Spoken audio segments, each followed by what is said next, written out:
الخلق كلهم محمد سيد الكونين والثقلين والفريقين من عرب ومن عجم هو الحبيب الذي ترجى شفاعته. السلام علیکم ورحمۃ اللہ وبرکاتہ. الحمد للہ رب العالمین والصلاة والسلام علی رسولہ الکریم وعلی آلہ وصحبہ اجمعین ومن تبعہ باحسان الی یوم الدین. اما بعد.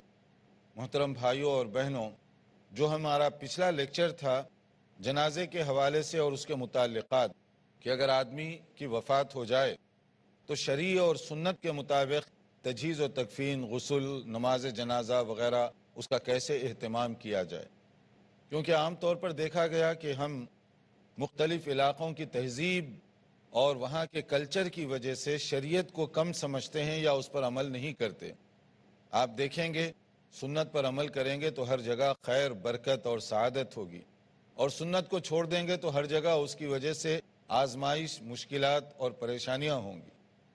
رسول اکرم صلی اللہ علیہ وسلم کی تعلیمات کتنی نورانی ہیں اور کتنی نور بھری ہیں. ان میں سے جو ہدایات دی گئیں، ایک بات یہ تھی کہ اگر جنازہ ہو جائے تو اس کے دفن کرنے میں جلدی کرو. تاخیر کرنا، فلاں آ رہا ہے، فلاں جا رہا ہے، فلاں کا انتظار ہو رہا ہے، تو اس سے غیر ضروری الجھن پیدا ہوتی ہے، مشکلات پیدا ہوتی ہیں گھر والوں کے لیے، متعلقین کے لیے، رشتہ داروں کے لیے.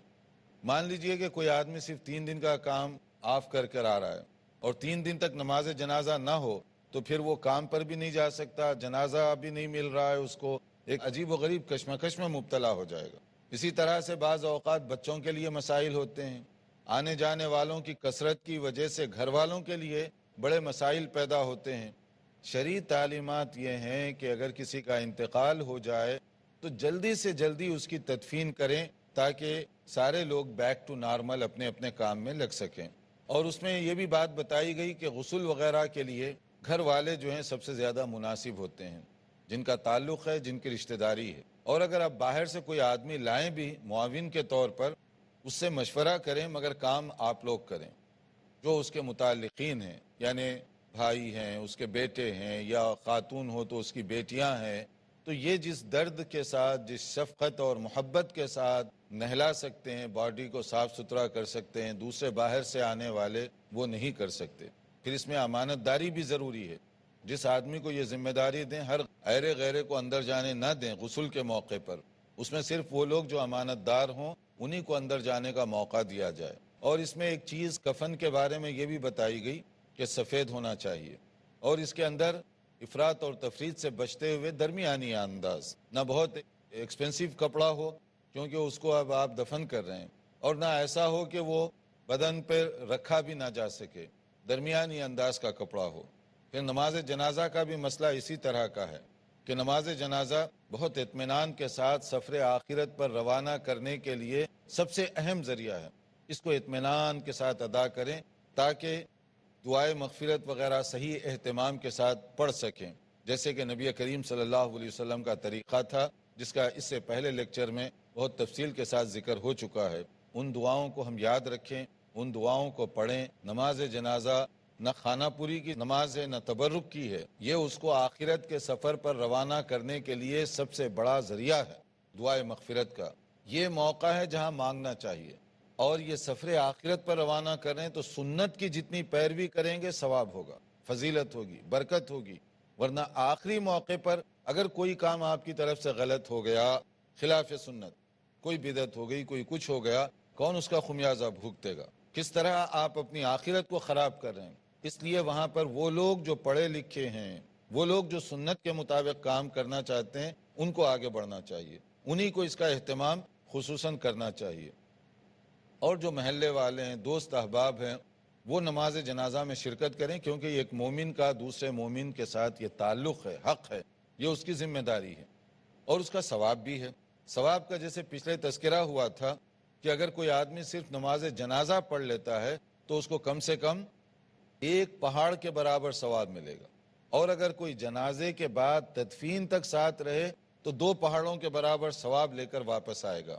تو دیکھیے شریعت پر عمل کرنے سے اس کو دونوں جگہ میں کتنی خیر اور کتنی برکت ہوگی۔ اب نماز جنازہ کو جانے سے پہلے جب جنازہ جا رہا ہو اور اسی طرح سے قبرستان لے جا رہے ہوں تو اس میں بھی ادب ہے کہ جنازہ آپ اس کو کندھا دیتے ہوئے جائیں، جیسے اس کا موقع ملتا ہے، چاہے دائیں سے ہو چاہے بائیں سے ہو۔ اور پیدل جو لوگ چل رہے ہیں وہ آگے پیچھے دائیں بائیں ہر طرف سے چل سکتے ہیں۔ اس کے اندر یہ نہیں ہے کہ صرف رائٹ سائڈ سے چلیں یا لوگ لیفٹ سائڈ سے چلیں یا صرف پیچھے رہیں، نہیں، چاروں طرف سے جہاں سہولت ہو، جیسے سہولت ہو اس طرح سے آپ جنازے کے ساتھ چل سکتے ہیں۔ یہ بھی شریعت کی سہولت ہے، ورنہ بعض مقامات پر اگر ایک طرف چلنے کا اصول مقرر کر دیا جائے تو لوگوں کے لیے مشکلات پیدا ہوں گی۔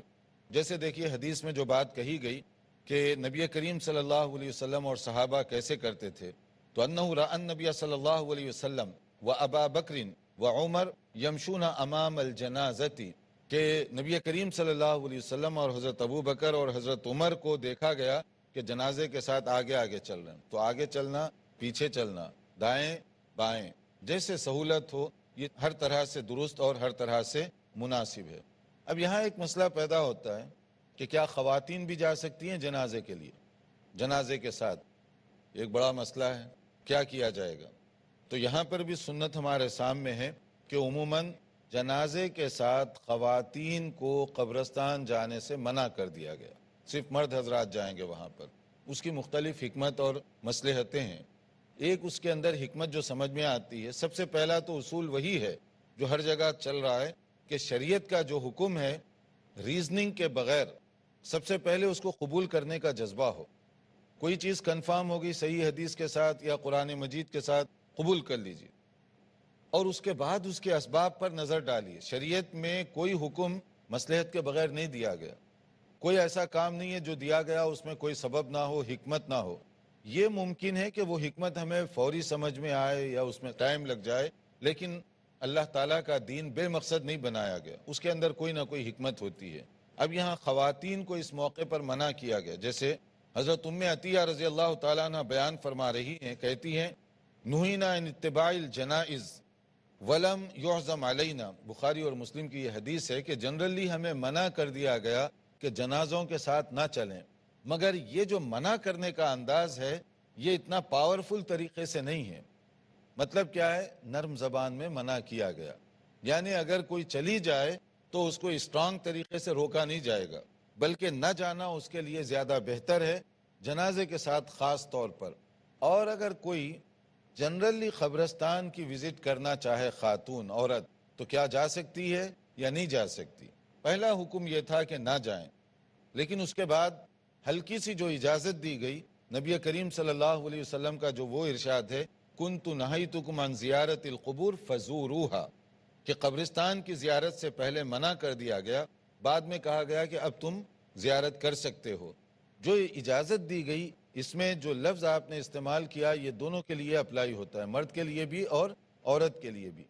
تو عورت اگر ویسے جنرل جانا چاہے قبرستان بطور عبرت کے سبق لینے کے لیے، اور وہ اس قابل ہو کہ وہاں جا کر صبر و تحمل کا مظاہرہ کر سکتی ہو، تو جانے کی حد تک اجازت ہے۔ کچھ علماء نے ہر صورت میں منع کیا ہے، لیکن بہت سارے علماء نے اس حدیث کے اعتبار سے اس کو سامنے رکھتے ہوئے اجازت دی ہے۔ لہٰذا خاتون اگر جانا چاہے قبرستان تو اس کے لیے اجازت ہے، مگر کثرت سے جانے کی اجازت نہیں ہے۔ کبھی عبرت کے لیے ہوتا ہے، کبھی خاص کوئی واقعہ پیش آ گیا یا خاص اس کے کوئی متعلقین ان کا انتقال ہو گیا، کوئی اس طرح کی بات ہو اور ان کی قبر کی وزٹ کرنا چاہے تو اجازت ہے۔ قبر کی وزٹ کی اجازت تو ہے، لیکن جنازے کے ساتھ جانا یہ پسند نہیں کیا گیا، یہ صرف مردوں کے لیے ہے۔ اس میں جو حکمت ہے کہ ایسے موقع پر عورتیں عام طور پہ آؤٹ آف کنٹرول ہو جاتی ہیں، یعنی وہ جو اسلامی آداب ہیں کہ آپ جو ہے کیسے چلیں گے، کس طریقے سے کریں گے، یہ ساری چیزیں عورتوں کے لیے برقرار رکھنا بہت مشکل ہو جاتا ہے، اور اس سے منع کیا گیا چیخنے چلانے سے، واویلا کرنے سے، آوازیں نکال کر رونے سے۔ تو عورت کے لیے بہت مشکل ہوتا ہے، مثلا مان لیجئے اس کے بیٹے کا جنازہ جا رہا ہو اور اس سے بھی آپ کہیں کہ پیچھے چلو اور وہ صبر و تحمل کے ساتھ جائے، عام حالات میں ایسے نہیں ہوتا۔ تو اس لیے اس کو آزمائش میں ڈالنے کے بجائے اس کو نہ لے جائیں، اس وقت وہ گھر ہی پر رہے گی، باقی جو مرد حضرات ہیں وہ جائیں گے۔ یہ اس طرح سے فرق کیا گیا۔ اور آگے دیکھیے کہ وہاں جانے کے بعد اب ہم پہنچ گئے کہاں؟ قبرستان. قبرستان پہنچنے کے بعد کیا کرنا چاہیے؟ لیکن قبرستان کے کام جو ہیں کہ کیا کرنا چاہیے، اس سے پہلے نماز جنازہ، غسل، کفن، اس بارے میں ہم نے تفصیل سے پچھلے لیکچر میں بھی باتیں کی ہیں. اگر اس بارے میں آپ کا کوئی کوشچن ہو تو اس کے بعد ہم آگے بڑھتے ہیں. اگر آپ کوئی سوال اس بارے میں کرنا چاہیں، آپ کچھ پوچھنا چاہتے ہیں. السلام علیکم جناب. علیکم السلام ورحمۃ اللہ. جنازے کو جب کندھا دیتے ہیں تو ایسا ضروری ہے کہ رشتہ داری پہلے کندھا دینا چاہیے؟ ہاں، یہ بڑا اہم کوشچن ہے کہ جنازے کو جو کندھا دیں اس کے اندر زیادہ ضروری ہے کہ رشتہ دار دیں یا کوئی بھی دے سکتا ہے. اس کے اندر کوئی اصول نہیں ہے، کوئی بھی دے سکتا ہے. لیکن اگر آپ موقع دیں اس کے قریبی لوگوں کو تو ایک ہمدردی کا اظہار ہوگا، محبت کا، شفقت کا اظہار ہوگا. لیکن یہ رول نہیں ہے. جس کو موقع ملے وہ جنازہ اس کو کندھا دے سکتا ہے. دیکھتے رہیے ہمارا پروگرام، اور مزید سوالات ہیں جو ہم ایک مختصر وقفے کے بعد دوبارہ آپ کی خدمت میں حاضر ہوں گے انشاءاللہ. محمد سید الكونین والثقلین. ناظرین، وقفے کے بعد دوبارہ آپ کی خدمت میں ہم حاضر ہیں. وقفے سے پہلے ہم بتا رہے تھے نماز جنازہ کا ادب، اور اسی طرح سے اس کو لے کر قبرستان پہنچنے کے جو آداب اور اس سے متعلقہ جو امور ہیں. اس سلسلے میں جو کچھ سوالات ہم لے رہے تھے، آپ کا کوئی سوال تھا؟ کندھا دیتے وقت یا جنازے کے ساتھ چلتے وقت کوئی خاص دعا ہے؟ ہاں، کندھا دیتے وقت یا جنازے کے ساتھ چلتے ہوئے کوئی خاص دعا ہے؟ نہیں ہے، کوئی خاص دعا نہیں ہے. لیکن ایسے موقع پر عبرت اور سبق کی جگہ ہے تو آپ زیادہ سے زیادہ اللہ تعالیٰ کی تسبیح بیان کرتے جائیں. یعنی سبحان اللہ، الحمدللہ، اللہ اکبر، یا اسی طرح سے کلمات خیر اس کے لیے، یا اس کے لیے دعائے مغفرت آپ کرتے ہوئے جا سکتے ہیں. یعنی جنرلی جو بھی آپ ذکر کرنا چاہیں وہ کر سکتے ہیں. جنازے کے ساتھ جاتے ہوئے گپ شپ لگانا، باتیں کرنا اور آپس میں جو ہے مختلف امور پر تبادلہ خیال، یہ غلط ہے. یہ ایک عبرت کی جگہ ہے. ہمارا بھائی، ہمارا دوست، ہمارا رشتہ دار وہ اس طرح سے جا رہا ہے، اس موقع پر بھی ہم دنیا داری کے باتیں کریں تو یہ بات بہت ہی غلط ہوگی. اس لیے اس موقع پر اللہ کو زیادہ سے زیادہ یاد کریں، ذکر و اذکار کریں، استغفار کریں، لیکن کوئی خاص دعا کے طور پر نہیں. جو بھی آپ حسب توفیق ہو سکتا ہے وہ پڑھ سکتے ہیں. تو ہم اس کے بعد آگے بڑھتے ہیں، کیونکہ ہمارے لیے ابھی چونکہ قبرستان پہنچ رہے ہیں. اب قبرستان جانے کے بعد جو طریقہ اس کا بتایا گیا ہے کہ وہاں پر میت کے ادب کا تعلق یہ ہے کہ پہلے جنازے کو یا تو قبر تیار ہو تو نیچے رکھ دیا جائے تاکہ وہ ترتیب بن جائے، اور اگر قبر تیار ہو رہی ہے، ابھی جو ہے پریپریشن کے لیے ٹائم ہے، تو اس وقت آپ وہاں انتظار کرنے کے لیے بیٹھ سکتے ہیں. مگر ہر صورت میں دیکھیے جنازے کا احترام جگہ جگہ سامنے رکھا جا رہا ہے کہ اس کو اٹھانے میں، اس کو نہلانے میں، اس کو رکھنے میں، ہر جگہ اس کا احترام رکھا جا رہا ہے. تو اسلام ایک ایسی تربیت ہماری کر رہا ہے کہ آپ جنازہ مرنے کے بعد بھی اس کی ریسپیکٹ پوری کر رہے ہیں. اب جب جنازہ رکھ دیا گیا اور خبر تیار نہیں، کچھ دیر انتظار کرنا ہے تو آپ تشریف رکھیے، انتظار کیجئے وہاں پر بیٹھ کر. اور اگر خبر تیار ہو گئی تو پھر اس کے بعد میں آپ جو ہے تدفین کے جو مراحل ہیں اس کو شروع کر دیجئے، کیونکہ یہ کام جتنی آپ جلدی کریں گے اتنا زیادہ فائدہ ہوگا. وہاں جا کر بلا ضرورت کسی کا انتظار کرنا اور خواہ ٹائم لگانا یہ درست نہیں ہے. جیسے ہی قبرستان پہنچیں پہلا کام قبر دیکھ لیجئے، تیار ہے تو تدفین کا مرحلہ شروع کر دیجئے. اب تدفین کے لیے جو اس کے کچھ مراحل ہیں اس میں جو لوگ پریکٹیکلی جاتے ہیں ان کو اندازہ ہے کہ کیسے دفن کیا جاتا ہے. آپ جب تک قبرستان نہ جائیں شاید یہ باتیں جو ہے اتنی جلدی سمجھ میں آنے والی نہیں ہیں. اس کا بہتر طریقہ یہ ہوتا ہے کہ باڈی کو اندر اتارنے کے لیے پاؤں کی جانب سے جو ہے آپ شروع کریں تو زیادہ بہتر ہے. یہ مسنون طریقہ بھی ہے اور عرب میں یہ کلچر بھی تھا. دونوں چیزیں ہیں جس کو نبی صلی اللہ علیہ وسلم نے پسند فرمایا. لیکن اگر وہ موقع نہ ہو تو آپ جس طرح بھی چاہیں، یعنی بالکل مڈل سے بھی چاہیں یا جس طرح بھی چاہیں اتار سکتے ہیں. لیکن یہ ادب بتایا گیا، اس کے لیے زیادہ بہتر ہے، اور پریکٹیکلی بھی ایسے اتاریں تو وہ زیادہ ایک اچھی شکل ہے. اور پھر اس کے بعد جیسے کہا گیا قال اذا وضعتم موتاکم فی القبور فقولوا بسم اللہ وعلی ملت رسول اللہ. یہ جو حدیث ہے ابو داؤد، نسائی اور ابن حبان کی ہے کہ نبی کریم صلی اللہ علیہ وسلم نے فرمایا کہ اس کو اندر اتارتے وقت آپ بسم اللہ وعلی ملت رسول اللہ یہ کہہ دیا کرو. یہاں بھی دیکھا گیا کہ بعض جگہوں پر قبر میں جنازہ اتارا جا رہا ہے، کچھ لوگ ایسے ہیں جو بالکل اطراف میں ٹھہرے ہوئے ہوتے ہیں، وہ تو زیادہ توجہ دیتے ہیں، اور ذرا دور جو ٹھہرے ہوئے ہوتے ہیں وہ پھر اپنی باتوں میں مصروف ہو جاتے ہیں۔ ہماری جو باتوں کی عادت ہے ہر جگہ یہ مناسب نہیں ہے، اور خاص طور پر قبرستان میں جنازے کے موقع پر اس میں تو آپ کو زیادہ سیریس ہونا چاہیے۔ تو جب اتار دیا جائے تو اس وقت یہ کلمات کہنے چاہیے۔ تو اس کا بہتر طریقہ ہے کہ گھر کا کوئی بڑا بزرگ ہے یا وہاں پر کوئی موجودہ لوگوں میں سے بڑا بزرگ ہے، وہ ذرا بلند آواز سے کہے، تاکہ اس کے جو دوسرے لوگ ہیں ان کو بھی یاد ہو جائے اور وہ لوگ بھی جو ہے وہی کلمات کہیں۔ یہ نہ ہو کہ وہ باتوں میں لگے رہیں، یا بعض اوقات ایسے بھی ہوتا ہے کہ دوسروں کو معلوم نہیں ہوتا کیا پڑھنا چاہیے، اب وہ شرما شرمی کی بات ہے وہ پوچھتے بھی نہیں ہیں۔ تو اس کا صحیح طریقہ ہے کہ کوئی آدمی ذرا بلند آواز سے پڑھ دے تاکہ دوسروں کو بھی اس کا علم ہو جائے کہ کیسے کرتے ہیں، کیا کرتے ہیں۔ اسلام نے مردے کی بھی جو ریسپیکٹ کی ہے اس کو بھی آپ ذہن میں رکھیے۔ نبی صلی اللہ علیہ وسلم نے فرمایا ان رسول اللہ صلی اللہ علیہ وسلم قال کسر عظم المیت ککسرہ حیا، کہ نبی صلی اللہ علیہ وسلم نے ارشاد فرمایا کہ میت کو تکلیف پہنچانا ایسے ہی ہے سمجھو جیسے کہ زندہ کو تکلیف پہنچائی جائے، یعنی اس کی کوئی ہڈی توڑ رہے ہیں یا ہاتھ موڑ رہے ہیں، یا پانی نہلاتے وقت آپ نے خیال نہیں رکھا کہ بہت گرم ہے یا ٹھنڈا ہے یا کس طرح کا ہے، تو یہ ساری چیزیں خلاف ادب ہیں۔ یا اٹھا کر خبر میں ایسے ہی ڈال دیے، یہ بھی بالکل غلط بات ہے، کیونکہ آپ جو ہے جتنا احترام کر سکتے ہیں کریے، اور یہ سمجھیے کہ زندہ کو جیسے تکلیف ہو رہی ہے اسی طرح کا اس کا مقام بھی ہے۔ یعنی وہ مر گیا تو اس کا معنی یہ نہیں ہے کہ قبر میں لے جا کے ایسے ہی پھینک دیں یا ڈال دیں، یہ غلط ہے۔ اس کے لیے طریقہ بتایا گیا بالکل نیچے رکھنے کا، اور نیچے رکھنے کے لیے کیا ہے، آخری تک آپ اس کا اہتمام کیجئے، چاہے وہ چادر باندھ لیجئے یا کوئی اس طرح کی چیز ہو جس سے باڈی کو بڑے اطمینان سے زمین تک نیچے اتارا جا سکتا ہے۔ یعنی ایک دم پھینک دینا یہ اسلام اس کو پسند نہیں کرتا، نہ یہ صحیح طریقہ ہے۔ اطمینان کے ساتھ اس کو رکھنے کا حکم دیا گیا۔ اب قبر کے حوالے سے بھی چند باتیں ہیں۔ قبریں دو قسم کی ہوتی ہیں جس کو عرف عام میں ہم کہتے ہیں، ایک لحد اور ایک شق۔ لحد کا مطلب ہوتا ہے جس کو ہماری اس میں کہتے ہیں بغلی قبر، یعنی بغلی قبر ایسی ہوتی ہے ایل شیپ میں کہ آپ جو ہے اس کو نیچے گڑا ہوتا ہے، پھر تھوڑا سا اینگل کر کے آپ اندر کھودتے ہیں، اور دوسری قبر ہوتی ہے بالکل اسٹیٹ گڑھے کی شکل میں۔ یہ دونوں جائز ہیں کیونکہ اس کا تعلق زمین کے ساتھ اور مٹی کے ساتھ، مضبوطی کے ساتھ ہے۔ بعض جگہ ایل شیپ میں آپ نہیں بنا سکتے کیونکہ آپ جب گڑھا بنا کر نیچے تھوڑا سا کھودیں گے تو اوپر سے سارا نیچے بیٹھ جائے گا، خاص طور پہ جب مٹی نرم ہو تو وہاں پر جو ہے وہ سارا نیچے بیٹھ جائے گی، تو وہاں وہ نہیں کر سکتے۔ اس کے لیے آپ کو جو سمپل قبر ہے وہ بنانی پڑے گی، لیکن جہاں خشک مٹی ہے، جہاں کی زمین مضبوط ہے، تو وہ آپ اس اینگل سے بنا سکتے ہیں۔ اور اس اینگل سے بنانا یعنی لحد، یہ جو ہے زیادہ پسندیدہ اس لیے ہے کہ خود نبی کریم صلی اللہ علیہ وسلم کے لیے اسی طرح کا اہتمام کیا گیا تھا۔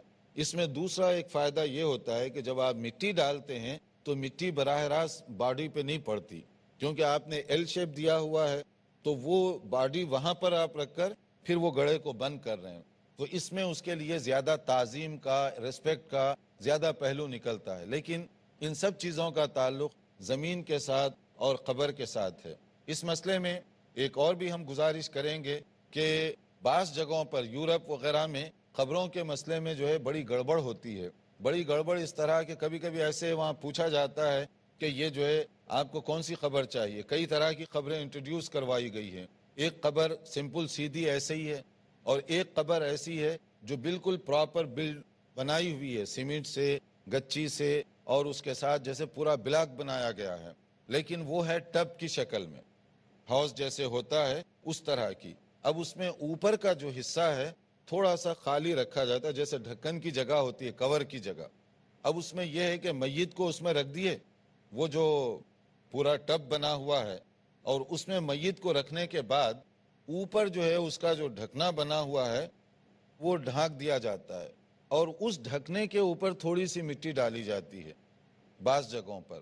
یہ جو ہے خلاف سنت بھی ہے، خلاف ادب بھی ہے، یہ قبر درست نہیں ہے، لیکن لوگ اس کو زیادہ پیسے دیتے ہیں۔ اور قبرستان والے بھی جو ہے کبھی کبھی یہ کہتے ہیں کہ آپ کو ہلکی اور سستی قبر چاہیے یا مہنگی قبر۔ اب جس کے باپ کا انتقال ہوا وہ تو یہ نہیں کہے گا خبر سستی ہو، وہ تو چاہے گا کہ اچھی سے اچھی خبر ہو۔ اچھی خبر کا مطلب ہے کہ یہ جو بلاک بنایا گیا وہ ہے آپ کے لیے، کیونکہ سیمنٹ کانکریٹ وغیرہ اس کے پیسے آپ سے زیادہ چارج کیے جائیں گے، اور اگر آپ سمپل خبر لیں گے تو وہ زیادہ سستی بھی ہوگی اور شریعت کے مطابق بھی ہوگی۔ تو اس لیے ایسے موقعوں پر جو گھر کے ذمہ دار ہیں، مسائل کو سمجھتے ہیں، وہی جایا کریں۔ دوسروں کو جو ہے دوسرے لوگ بیچ میں جائیں اور وہ کچھ کا کچھ بک کرائیں، اور اس کے بعد جب آپ قبرستان پہنچیں تو وہاں ایک مسئلہ بن جاتا ہے، کیا وہ دفن کریں اس میں نہ کریں، یہ ساری گڑبڑ ہوتی ہے۔ تو اس کو پہلے معلوم کر لیں اور جو شرعی چیزیں ہیں اس کو سامنے رکھیں۔ نبی صلی اللہ علیہ وسلم نے قبر کو سمپل بنانے کا حکم دیا، پختہ بنانے سے منع کیا۔ تو قبر کے لیے کانکریٹ، سیمنٹ یا اس طرح کی چیز استعمال نہیں ہو سکتی، سمپلی مٹی، اور جو اینٹیں بھی اگر ہوں تو کچی مٹی کی ہوں، پختہ جو بنی ہوئی ہیں بھٹی میں وہ اینٹ نہیں لگائی جا سکتی، شریعت کے وہ خلاف ہو جائے گی۔ جتنی سمپل ہو سکا مٹی اور کچی سے جو اینٹیں وغیرہ، بس یہی وہاں استعمال ہوگا، یہ صحیح ہے۔ تو آپ دیکھیے جیسے فرمایا گیا، ایک صحابی کہتے ہیں حضرت سعد بن ابی وقاص رضی اللہ تعالیٰ عنہ نے کہا، الحدوا لی لحدا وانصبوا علی اللبن نصبا کما سنیا برسول اللہ صلی اللہ علیہ وسلم۔ انہوں نے ایڈوائز کی، ول تھی ان کی وصیت، کہ اگر میری قبر بنائیں تو لحد بناؤ، وہی ایل شیپ والی بغلی قبر ہم جس کو کہتے ہیں، وہ قبر بنائیں۔ اور دوسری انہوں نے کہا کہ اس کے اندر کچی مٹی کا استعمال ہو، کوئی پختہ چیز استعمال نہ کی جائے، جیسے کہ نبی صلی اللہ علیہ وسلم کی قبر کے لیے کیا گیا۔ اسی طرح سے قبر کو پختہ بنانا، اینٹ وغیرہ کا استعمال، گچی اور سیمنٹ، اس سے منع کیا گیا۔ کون منع کیے؟ نبی صلی اللہ علیہ وسلم۔ حدیث دیکھیے، صحیح مسلم کی حدیث ہے، نہا رسول اللہ صلی اللہ علیہ وسلم ان یجسس القبر، کہ قبر کو پختہ بنانے سے، سیمنٹ وغیرہ کانکریٹ، اس سے منع کیا گیا۔ وان یقعد علیہ، اور اس بات سے بھی منع کیا گیا کہ خبروں پہ جا کے بیٹھو، تکیہ کی طرح لگا کر، ٹیک لگا کے خبروں پہ بیٹھے ہوئے ہیں، یا قبروں کو چبوتروں کی طرح استعمال کر رہے ہیں، کرسیوں کی طرح استعمال کر رہے ہیں، ان چیزوں سے منع کیا گیا۔ وان یقعد علیہ وان یبنى علیہ، اور اس بات سے بھی منع کیا گیا کہ خبر پہ کوئی عمارت بنا دو، کوئی قبہ بنا دو، کوئی بلڈنگ بنا دو، کوئی کنسٹرکشن بنا دو، یہ سب چیزیں خلاف سنت، ان سب چیزوں سے منع کیا گیا۔ قبر بالکل سمپل ہو، سیدھی ہو، سادی ہو، کچی مٹی کا استعمال کیا گیا ہو، اور کوئی چیز وہاں پر نہ بنائی جائے، یعنی سیمنٹ وال بنانا یا اسی طرح کوئی اور چیز بنانا، اس سے شریعت میں منع کیا گیا۔ اگر شریعت کے اس حکم کو دیکھیں، یہ میری اور آپ کی بات نہیں، یہ نبی صلی اللہ علیہ وسلم کے فیصلے ہیں، آپ کے فرامین ہیں، آپ کی ہدایات ہیں۔ اگر ان کو پڑھ کر ہم قبرستان جا کر دیکھیں، کیا کیا وہاں نمونے ملتے ہیں، ہمیں کیا کیا وہاں تماشے ملتے ہیں، تو یہ سب چیزیں کیوں ہو رہی ہیں؟ بعض جگہ تو اب یہاں تک دیکھا گیا قبروں کے نمونوں کے شو روم بنے ہوئے ہیں، قبروں کے نمونے کے، کہ کون سا کتبہ رکھیں گے، کون سا ڈیزائن رکھیں گے، کون سی اوپر پتھر ڈالیں گے، اس کے لیے۔